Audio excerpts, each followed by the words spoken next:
On today's episode of the Habitz Podcast, we've got Chris Williamson from the Modern Wisdom Podcast, and he'll be sharing with us his good habits when it comes to launching a successful podcast.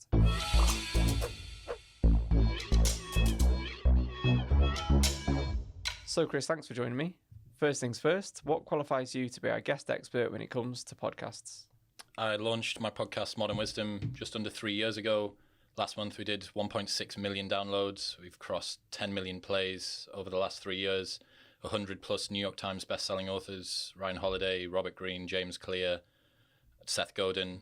So I think I've been through the mixer of how you can fail at doing podcasts and also how you can progressively get better over time. So during those last 3 years then, I can imagine you've seen a lot of things that haven't quite worked out and things that looking back you wish you hadn't done.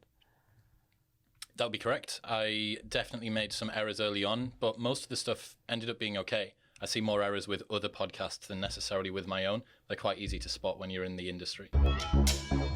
So what are some of the bad habits you see people fall into when they are trying to launch their podcast? Firstly would be not focusing on sound quality. So people are more than happy to listen to something that looks a bit ugly video-wise, but sounds quite nice. If you listen to something which sounds like it's been recorded on someone's phone on the other side of the room, it's just going to lose audience retention. Yeah. What about yourself? You listen to a lot of podcasts and stuff like that. What do you not like? So I would actually say audio is probably one of the biggest things. It needs to sound nice. Considering most people listen to a podcast through Spotify or Apple Podcasts, it needs to sound right. But for my own podcast, it's more a visual podcast. So we probably focused on, originally ours launched with the animations and stuff like that. So we tried to make it a bit different and unique with animations, cutaways and stuff like that. So a visual only podcast was probably how we started. But yeah, I'd say sound's definitely something that a new podcast needs to be good at.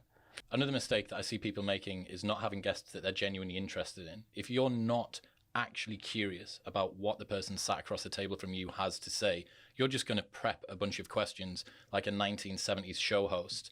You've got 3 people alive or dead to take to dinner. Who would you like? It's so dry and boring. You have to bring some of yourself and your own curiosity to the table.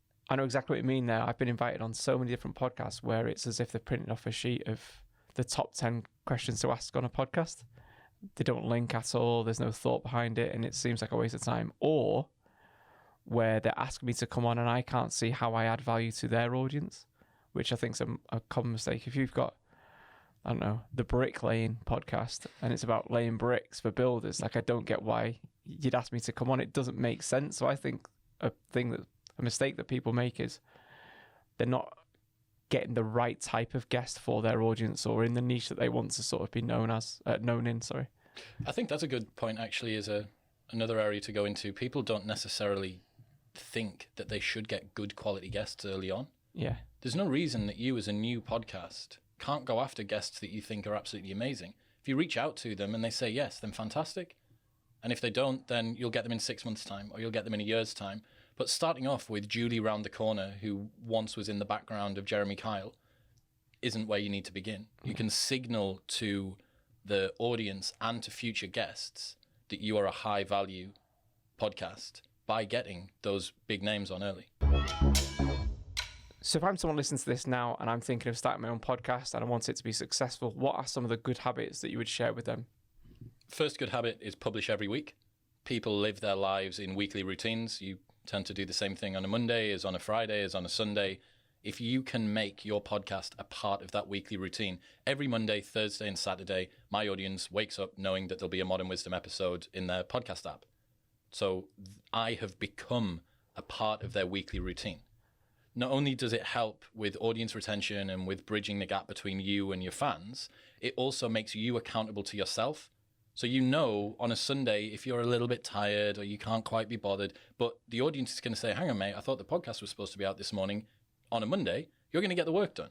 Yeah. So it helps you be accountable to yourself, to the audience. It makes you bridge that gap. It forces you into the routine of everyone.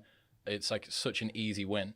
Just stay consistent. Good habit number 2 is to be genuinely curious about your guest. This links back to one of the key criticisms that both of us had about bad podcasts. If you find someone who you genuinely care about what they have to say, your questions are going to be so much more unique than anybody else in that arena. everybody has guests that are kind of doing the rounds a little bit on podcasts. They got a new book to launch. They got a new course out. They're trying to get a little bit of clout for whatever reason. Your show can set yourself apart from everybody else who can pre-prepare questions the same way you can by just having a conversation and not deciding to stop one point because you've got this big fat list of questions and you think, right, we've completed question number one.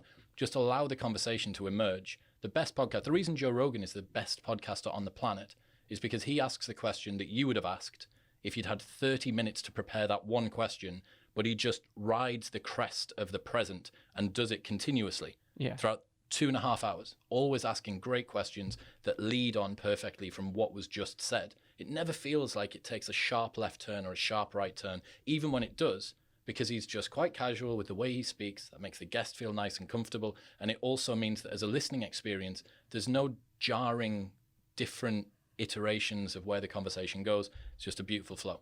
So good habit number 2 is genuinely interested in your guests, research them, ask better questions. And your final good habit? Utilize YouTube. Final good habit is utilize YouTube. The problem you have with podcasting platforms is that there's no inherent virality in them.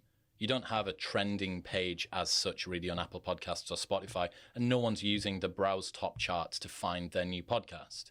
So you can retain your audience on audio, but you can build your audience on YouTube. I would imagine that you guys have done this as well. Yeah. You've got the front end of the funnel, which is all of the awesome videos that you put out, but then the real super fans who genuinely care about what you're going to publish and will listen to it, high retention on audio. Yeah. Using YouTube allows you to grasp onto that virality. It's great for SEO because it's part of Google. People search for names sometimes, and my video will come at the top. You search for David Sinclair, who's this longevity doctor, or you search for Ollie Ollerton. And I bet that our results, both of our podcasts on YouTube, will be somewhere on there. But Apple Podcasts and Spotify won't be. So not using YouTube for the first 6 months of my podcast put me 6 months behind. And now I always upload. I prioritize audio and video equally. So you would say then a good habit would be to launch your podcast on YouTube as well as audio? Yeah. I mean, you've got to sit down. You're doing the legwork. We're here. The fact that there's a camera here as well makes no difference. You know, You've got to record it. It is hard work. If you're a one-man band, my advice would be get a video guy, video girl who'll come in. The way that I did mine with my video guy was I said, I'll split the ad revenue with you 50-50. And that meant we were both bought in. We both believed in the project. And what was it, 15p each first year? Mate, I think per hour it was probably about 10 pence an hour across the first year. But now, 3 years in, and his full-time job and what he earns from the podcast are rivaling each other. Yeah. So we went through fire and brimstone in the beginning, and you come out and you genuinely do feel like you're a part of the team. They're invested. You're invested. I would say that's one thing I'd like to say about podcasts is you're not going to be the next Joe Rogan. Spotify aren't going to offer you £80 million to go onto their platform and have an exclusive deal with you. If you realize that isn't probably going to happen to you and you're not going to make thousands and thousands off your first episode on YouTube, it's more like a labor of love and the rewards will come. If you're still consistent with this 3-4 years down the line, then you will get the rewards, but it is graft, isn't it? It is. And that goes back to the second point. Speak to people that you're interested in. Be genuinely curious. If you continue to have fascinating conversations that you would happily have for free, it's never going to feel like work. Yeah. And that means that you can outcompete the person who's decided to pick big name guests that they don't care about and are banging their head against a wall, desperately trying to make themselves motivated to go and have another boring conversation that they don't really care about. So if I'm listening to this now and I wanted to find more of your stuff and want to listen to the Modern Wisdom podcast, where can I find you? Search wherever you listen, Apple Podcasts, Spotify, YouTube, Modern Wisdom, or if you want to get a free life hacks list with 200 ways to upgrade your life for free, chriswillx.com/lifehacks. And everything from how to make a good bacon sandwich to how to optimize your sleep. And is that all off guests' advice from your podcast? Yeah, so some stuff taken from guests, some stuff emergent just from my own failings in life. So thanks to Chris for joining us in a Habitz Podcast studio and sharing with us his habits when it comes to launching a successful podcast. If you've got your own podcast, let us know how you launched it in the usual places and join us next time for some more Habitz Podcast.